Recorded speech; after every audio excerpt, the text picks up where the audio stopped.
Alright, so here's the chocolate sprinkles tomato, and I believe this is an indeterminate tomato. I bought it from Lowe's as a plant start, and what I can say about this tomato is I did sneak one or two in before the review just to try and get an idea if the plant was, producing tasty tomatoes or not, and pretty much they are. So I am definitely pleased with this, and I'll talk more about that once I get to that point where we taste test the tomato. But I just wanted to show you the plant first. I'm trying to show the plant before I actually do a taste test on it, so you can kind of see a little bit more about the tomato plant before we do the reviews on them. So anyway, it's a regular leaf tomato. What I can say about the tomato plant itself is that this plant performed absolutely flawlessly pretty much the entire season. It took the rain on. We got, I don't know, almost 13 inches of rain in 3 weeks, and it was nonstop raining, barely any sun. And before that, we had 6 weeks of solid dry, no rain at all, and 90+ degree temperatures. That's what we had. This plant sailed through that flawlessly. The only thing that did happen to it, that we had some really strong winds during that time, literally knocked over a bunch of my pails, and because of that reason, bunches of my tomatoes got knocked off the plants, which just set me back completely. Like, for example, this yellow brandywine had a couple of nice sized ones on there. They all got pinched off. Now we're getting more tomatoes on it, but I mean, I had some that would have been big and ready for a review. But of course, we have to get gale force winds up here from time to time and just blow these containers right over like they're just little tin soldiers. But nonetheless, this plant got blown over a couple times, and now it kind of looks beat on and everything, but it's actually doing really good outside of that one thing that happened to it. And it's just really, really healthy. It's one of the healthiest plants I've probably ever even grown on this property. Virtually resistant to every disease so far. It hasn't shown any blight, hasn't shown any anthracnose, hasn't shown any wilt diseases, hasn't shown any of anything. I mean, this plant is literally bred to grow. Whatever they did to it to make it disease resistant, they did it right. They did it absolutely right. And I'm very pleased with this plant. I would definitely like to get more of this plant. I really like this variety quite a bit. I am very, very pleased with it. It's a very productive plant. Now, the tomatoes it makes, as you can see, it makes a bract that looks like this. Very nice, long tomato bract. It made a bract on this one, put out a leaf, as you can see here. See? It put out a leaf, and then now it's putting out another bract. So this thing can get as long as, I don't know, maybe a foot long and keep making strings of tomatoes. I mean, I have no problem with that. But that's what it's doing. And as you can see, there's all kinds of little tops coming off it all. And we're only in the middle of summer. This is the beginning of August. So if it keeps going this way, I should be able to get quite a nice harvest off of this. Yeah, I should be doing really good with this variety. So I'm very pleased with it. And I definitely recommend this for anybody, especially if you're getting new into gardening and you're kind of don't know your way around what varieties you should grow or not grow and stuff like that. And if you're starting off with tomatoes, this is probably where you want to start. Just go to Lowe's, you get the chocolate sprinkles, as you see here. And let me see, this has got disease resistance. It has F, that stands for Fusarium, N stands for nematodes, and TMV stands for tomato mosaic virus. So it's resistant to that. If you ever see one that has FFF on it, that means it's resistant to all three forms of Fusarium. So Fusarium tomato is what causes tomato wilt. That's one of the diseases, and there's 3 forms of it. And you can have any one of those 3 forms. So this is resistant to one of those forms. Will it be resistant to the others? I don't know. This plant didn't get any form of tomato wilt at all. None of the leaves lost any color. They were this beautiful green color the entire year. Didn't have to do anything to it. It was completely resistant to everything. Not even a blight wants to get on this tomato plant. So whatever they did to it, fantastic tomato. It's just absolutely resistant in every way, and it's not giving me a hard time at all. It's just growing and growing. I will be growing this tomato every year from now on, because if everything else fails, which almost is in some cases, I always got these to turn back on. Let me tell you, I've had a couple of these tomatoes already. Just the taste of these tomatoes are worth growing. I mean, we're going to do a bricks on these tomatoes anyway. But I'll just give you a quick view of the plant. You know, here's the back. You know, you can see it right there. And I don't know if there's any flowers on here. They're all turning into tomatoes right now. I don't have any open flowers. But it's putting out a ton of tomatoes. Look, it's going all the way into my other plant here. And these bracts, you see like this bract right here? They just keep growing longer and longer and longer. It just doesn't stop. It just keeps going. It's sort of like the 1 million. The sweet 1 million, that's what the sweet 1 million does. It'll start off with a bract of about 8 tomatoes. And then that end of that bract keeps growing and puts out another 4 or 5 flowers. And that gets longer and that puts out another 4. Just keeps going and going and going until that thing is like, I don't know, 2 feet long with like 30 tomatoes on it. And this is kind of doing the same thing. Now, when it fell over, it broke this bract right off right here. It snapped this one, and this thing was absolutely loaded with tomatoes. So, took a little hit there. I don't know if they're going to keep getting bigger or they're just going to ripen the way they are. I don't know. I'm going to leave it alone right now. But unfortunately, that does happen. Yes, there is some damage showing up on the leaves and stuff now, because this plant was laying down in the stuff over here because the wind blew it down, and I didn't see it till the next day, and it probably picked up the blight from the ground, and that's what you're seeing here, a little bit of late blight starting to show up down here and stuff. But if it wasn't for that, this plant would have never gotten late blight. All the other plants are showing late blight and early blight and everything else. Not this one. This one is really doing good.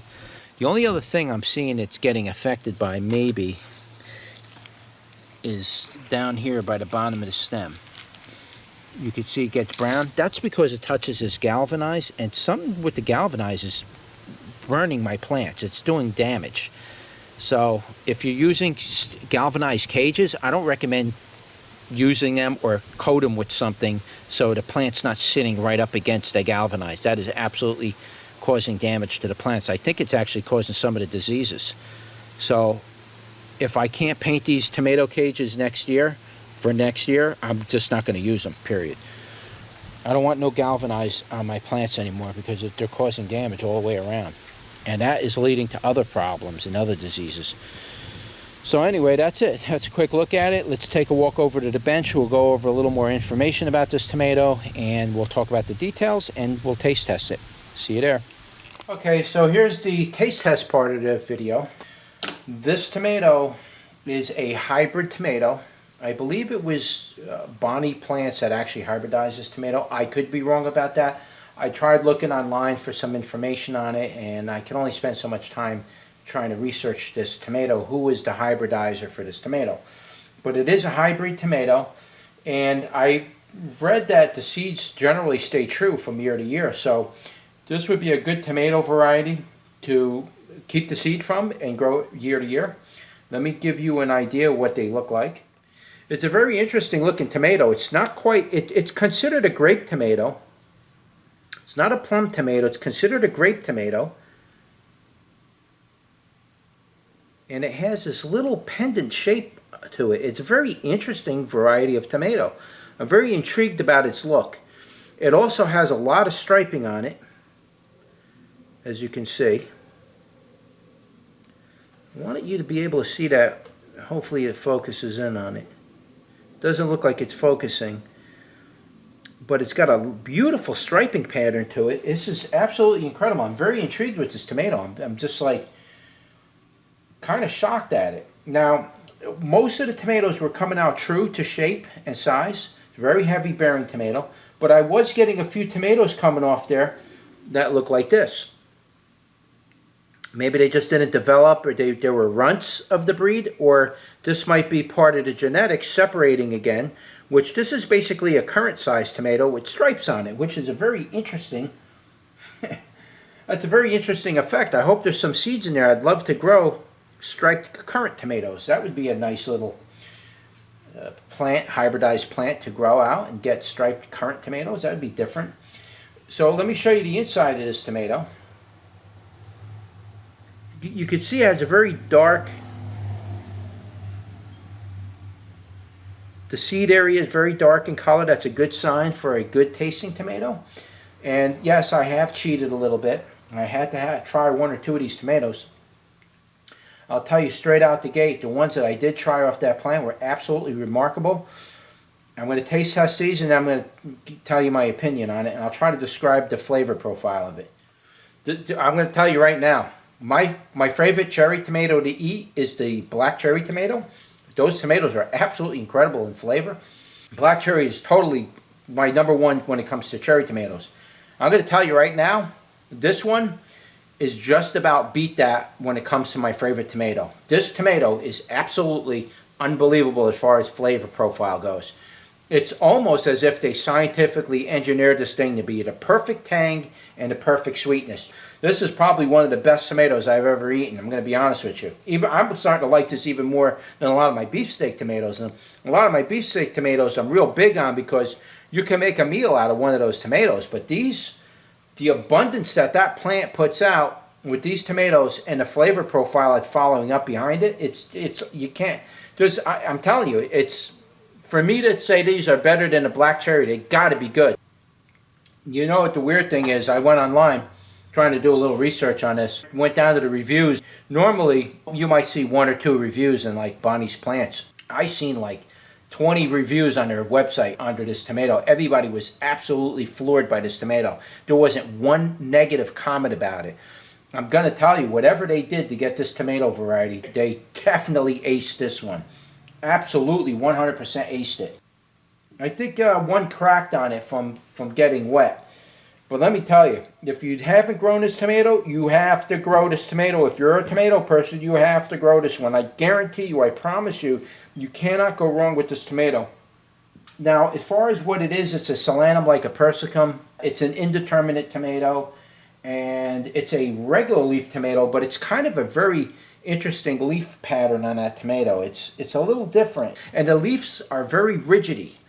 They're very stiff and rigid. There was no limpiness to these leaves at all. No soft, limpy leaves. I mean, I don't brag too much about their plants, but this one is a go. This one is definitely a go. Let me eat one more and we'll end the review.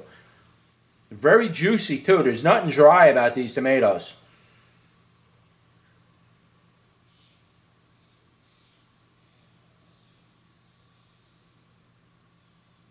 Yeah, I say that and now I can't get the juice out of them.